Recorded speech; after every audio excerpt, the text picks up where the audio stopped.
Yo, what's up, man? It's your boy Dro coming at y'all live and direct from my battle booth. And some people got a lot of questions still, man. People got a lot of questions. I've tried to make a couple of videos to explain exactly how the process works with setting up this Bluetooth remote with your mobile device.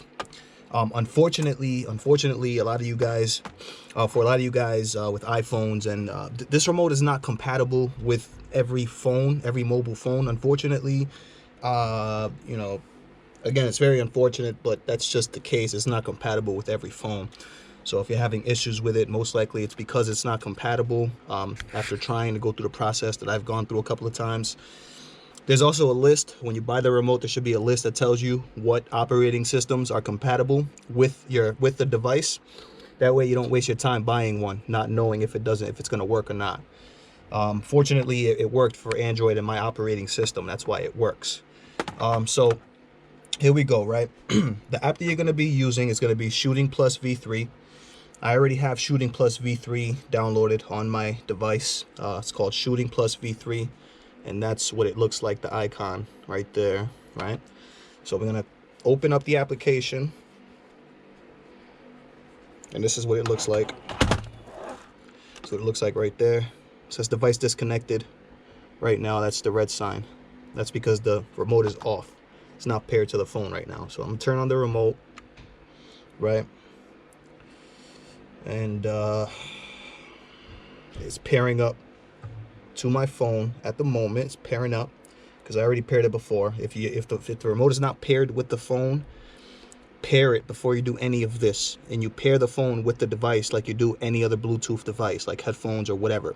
You pair it just like normal. So you pair it like normal. This is just a regular electronic device you can pair just like headphones until you do something with it. All right, so when you pair it, then you're gonna open up the Shooting Plus app, Shooting Plus V3. If you don't have it, download it. And you open up the app, and the remote is paired to the device, to the application. It'll now say gamepad connected right there, and preset games will pop up. Preset games, so basically a list of games that you can or are compatible with the remote are already here. So if the game is not here, to be honest, I'm not sure if the remote would even work. So if it's a game that's not listed here, again, it might not work for you guys. So that's probably an issue some of you guys are having right there. So yeah, just open up. I play Call of Duty, so whichever one you open up, it's gonna pop up with this list. I play Call of Duty, so come up with a list: preview, download game, download home, blah blah blah blah. Click download game. But if you already have the game, it's not gonna make you download anything. It's just gonna go to the Play Store game, and you just click open. So for me, I already have Call of Duty, so I'll just open it up. You know what I mean? Put up the brightness real quick.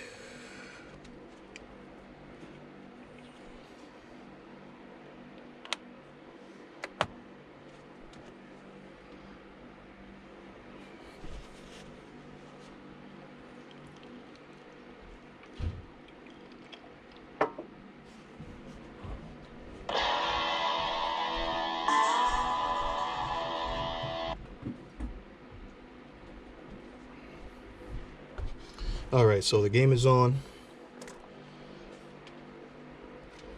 It's taking a while to load.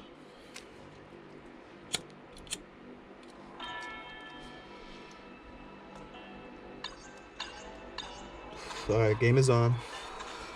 Remote is on. Blue light.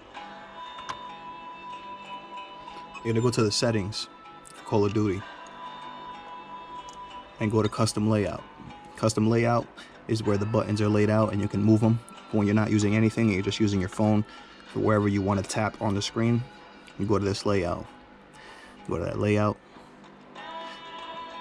Oh, and actually, I forgot to mention, you should see the little ball, the little V3 ball for this remote. It's not on here. A lot of you guys are probably gonna run into this. You're gonna do that, and the little ball that should be there is gonna disappear.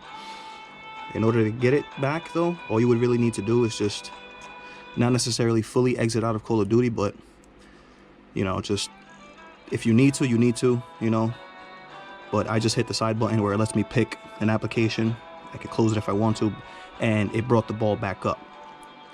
Okay, so Just in order to avoid that, though, you might want to go into the V3 app, right? While you're in here. While you were in here, you guys remember this screen, right? There's a little option right there. It says display the floating ball key. If you don't see it, just, you know, it might be checked off. Just uncheck it, check it off, and it'll pop up back on the screen. So it's right there. The little floaty ball key is right there. I'm gonna go back into Call of Duty. That's all I needed. The little floaty ball is right there. I'm gonna click the floaty ball, and if you noticed, the preset buttons for the remote popped up on the screen.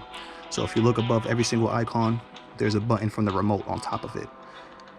That popped up that way because that's how I have it set up, and I saved it as a preset already. So if you don't have that set up, if you don't have anything set up, there's some options up at the top that say select, new, save, and close. You can click new. Click new, and the balls are gonna disappear. All the buttons are gonna disappear except the A button. The A button's there just to let you know that the game did sense the remote still.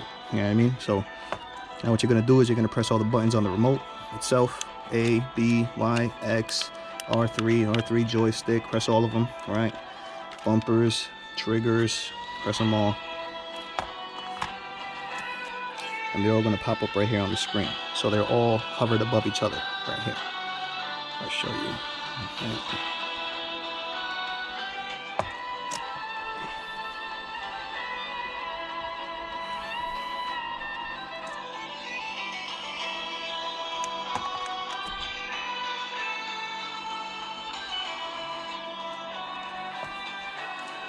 See, it looks like the remote's deciding to act up a little bit right now. And these are the type of things that people will experience. So it's not necessarily that the remote's not working itself. It's just that it's very glitchy.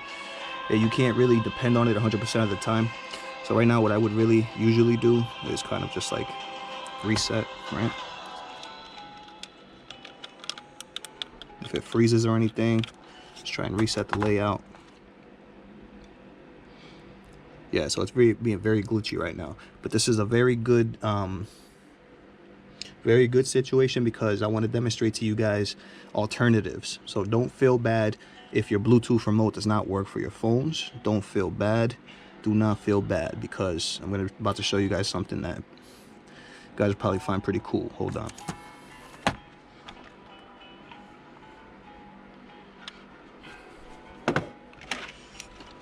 All right, so right here, I have a manual remote. This is a manual remote for the phone, right? So when the Bluetooth remote acts up, which is oftentimes, I love and I usually actually use this. This is a lot better to play with, a lot quicker. And here's what it does. You simply put your phone inside of it, right? Serves just like a remote. Just like a remote. And again, to be honest, I prefer using something like this as opposed to the remote because this allows for much faster gameplay as opposed to, you know, the Bluetooth remote, which lags a little bit when you play the game. That could really get in the way depending on how busy, obviously, you know, how busy it is, how much is going on in the game. The Bluetooth remote lags a lot. So this is a cool alternative. Triggers, you know what I mean, like a remote. It's beautiful. It's a beautiful thing, and you get to move the screen. The response is very well because you're touching the screen still, and it's just really cool. So don't feel bad. These are only like $8 on Amazon, so I do highly recommend you guys get one of these to, you know, to play games on your phone if that's what you like to do. And also one more alternative that I got are basically triggers for your phone. So these are like very small little trigger things for your phone. What you do is they're labeled left and right. So this is left, and basically what you do is you literally clip it onto your phone. So it literally clips on just like that.